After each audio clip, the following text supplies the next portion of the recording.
Hello, everybody, and welcome to our module on cardiac embryology. About 3 weeks after the egg is fertilized, the primitive heart develops in the embryo. And one thing you should be aware of is that the primitive heart develops as a straight tube, which will eventually fold and become the structure that you know in the adult. And all the different bulges on the tube have names, and you need to know what the names are, so let's go over them now. So at the top of the tube is a structure called the truncus arteriosus. Below that is the bulbus cordus. We then have a bulge called the primitive ventricle, followed by another section down at the bottom here called the primitive atrium. And then finally at the very bottom, we have a structure called the sinus venosus, which has two horns, as you can see in this picture on the screen. The truncus arteriosus has the word artery in its name, and that can help remind you that in the adult heart, truncus arteriosus develops into the aorta, which supplies all our arteries, and also into the pulmonary artery, which has the word artery in its name. The bulbus cordus develops into the smooth portions of the left and right ventricle. I'll show you a picture of those in a minute. The primitive ventricle develops into the trabeculated portions of the left and right ventricle. The primitive atrium develops into the trabeculated portions of our atria. And finally, the sinus venosus develops into the right atrium and coronary sinus.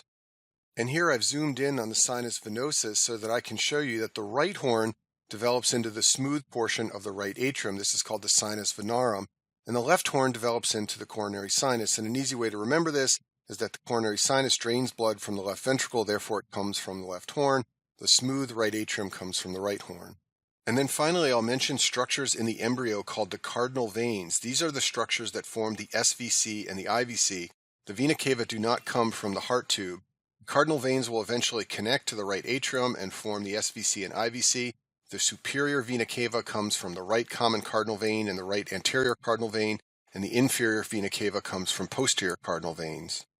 Here's a picture of the adult heart, and I just want to point out to you that in the adult heart you have these bumpy sections. Those are called the trabeculated portions of the chambers. You also have these smooth sections up here, and the reason some portions are trabeculated and some are smooth is because they derive from different embryologic structures. And the smooth portions are generally found where the heart connects to other vessels. So for example, you can see smooth sections here right below the aortic valve. You can also find smooth portions below the pulmonic valve and near the connections to the vena cava and pulmonary veins in the atria. So I mentioned this before, but the primitive heart tube will fold and become the adult heart that we know. This process is shown on the screen here. And if you want to understand how this happens in 3 dimensions, go to YouTube and Google heart embryology, and you will find an old video that shows a beautiful cartoon of how this happens in 3 dimensions. Now, at the same time that the heart is folding, inside of the heart, walls are being built. Walls between the left and right ventricles, walls between the left and right atria, and even a wall that separates the pulmonary artery from the aorta. So in the next few slides, we're going to talk about how all of those walls form while the heart is folding, like is shown on the screen here. Let me briefly mention a process that occurs in the embryo called cardiac looping. The heart tube loops at about 4 weeks of gestation, and this establishes the normal left-right orientation of the heart in the chest. You may know that your heart is normally found on the left side of your chest, and that's because of the process called cardiac looping. This process requires cilia and dynein, and I discuss both cilia and dynein in videos in the cell biology section, but cilia are motile structures and dynein is an important motile protein, and they need to function normally for the heart to orient correctly in the chest.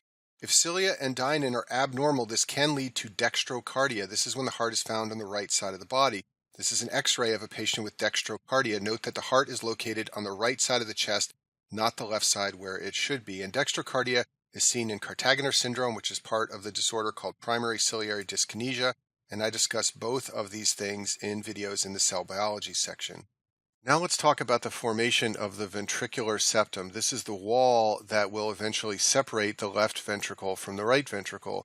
So initially the ventricle is a single chamber that will be divided, and it's rare, but sometimes children are born with a single ventricle. This is a severe form of congenital heart disease.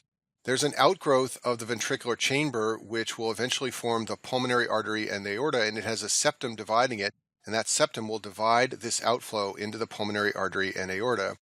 So the first step in this process is that a structure called the muscular ventricular septum begins to form. That's shown in blue here. This forms at the bottom of the ventricle and grows upward towards the outflow section of the ventricle.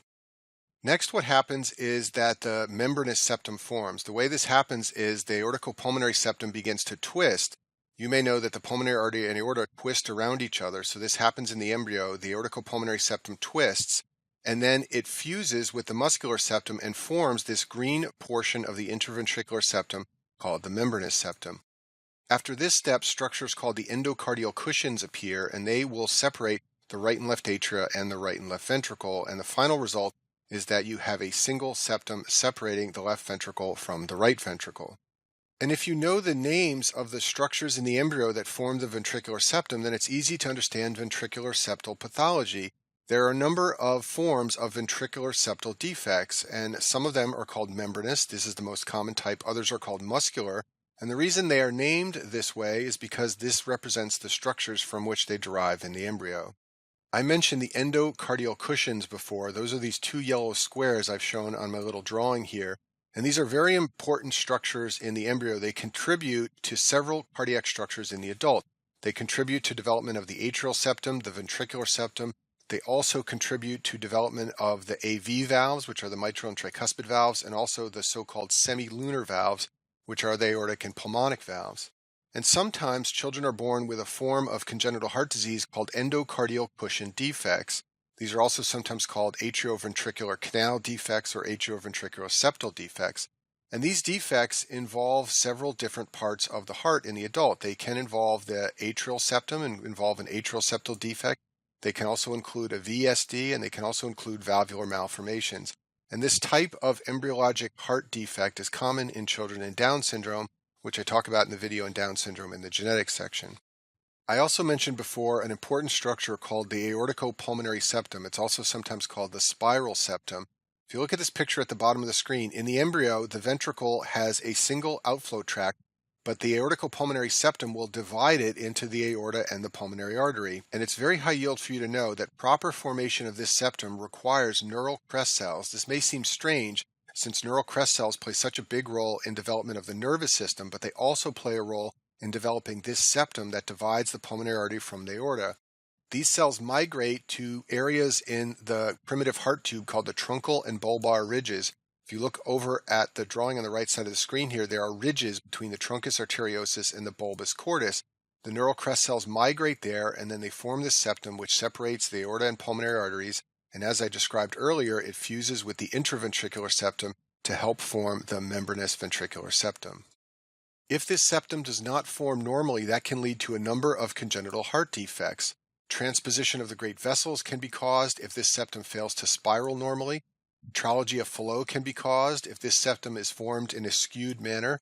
And a persistent truncus arteriosus can develop if there is partial or incomplete septum development. And I talk about all of these disorders in another video, but I just want to mention here that they all derive from abnormal formation of the aorticopulmonary septum. Now let's talk about how the atrial septum forms. This is the wall that separates the right atrium from the left atrium. This process begins with the endocardial cushions at the base of the atrial chambers and the septum primum, which is a structure that forms at the top of the atrial chambers. The septum primum will begin to grow downward toward the endocardial cushions. The tricky part about this process is that as it is growing downward, a hole opens up in the back of the septum. That's this hole right here.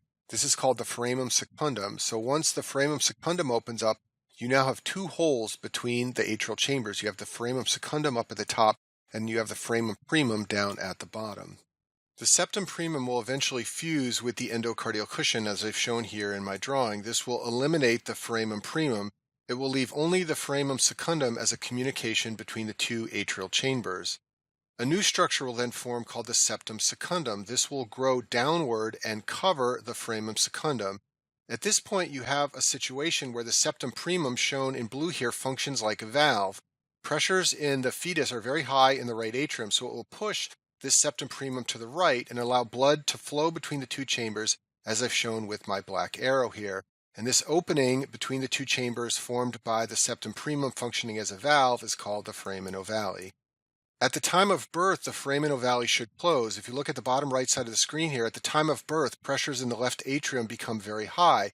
This will push the septum primum against the septum secundum, and they should seal together and eliminate the foramen ovale. However, in about 25% of adults, this doesn't occur normally, and they are left with what's known as a PFO, or patent foramen ovale. This is caused by failure of the foramen ovale to close after birth, It's caused by the septum primum and secundum failing to fuse together. And in my practice, when I perform transesophageal echocardiograms, I frequently identify a PFO. They're found in 1 out of every 4 patients.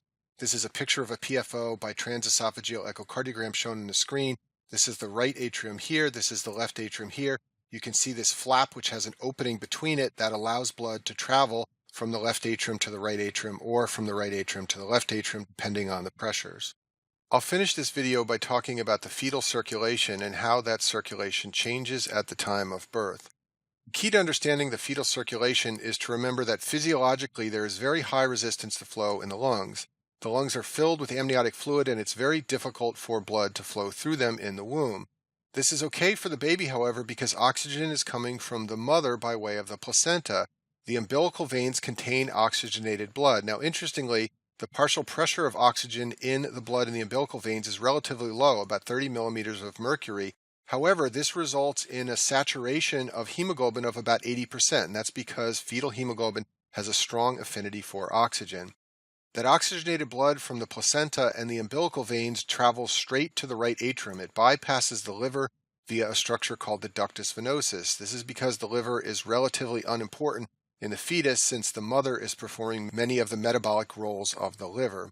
Once the blood gets to the heart and the right atrium, it can bypass the lungs via the foramen ovale, which we previously discussed. This is shown in this slide at the top right of the screen. The foramen ovale is here, and it allows oxygenated blood to bypass the lungs. The blood doesn't want to go to the lungs because resistance to flow is high, so it will bypass the lungs, go through the foramen ovale, and travel to the left atrium. Now, some blood, especially blood from the head of the fetus, will still get to the right ventricle. In other words, it won't go through the foramen ovale. If you look at this picture on the right side of the screen here, blood coming from the head may go straight down and through the tricuspid valve and enter the right ventricle. But there's a second bypass structure for the lungs called the ductus arteriosus.